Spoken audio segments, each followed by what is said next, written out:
Ako po, I am disappointed na wala ang ating Vice President.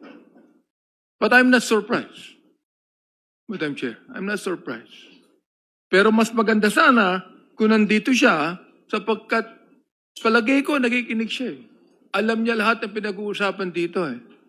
Oho. Now, the Vice President has shown a pattern. Matapang sa salita, pero umiiwas sa tanong.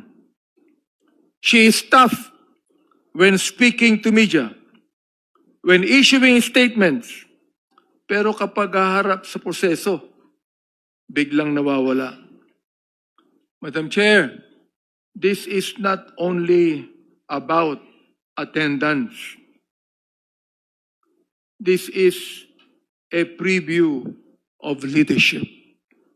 Sabihin ko ulit, a preview of leadership.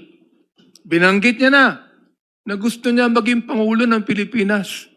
So, ibig sabihin, pag siya Pangulo ng Pilipinas, hayaan niya na pumunta lang sa media ang isang leader ng bansa upang sabihin ng mga bagay na ito kaysa siya ay humarap sa committee na siya nag-iimbestiga.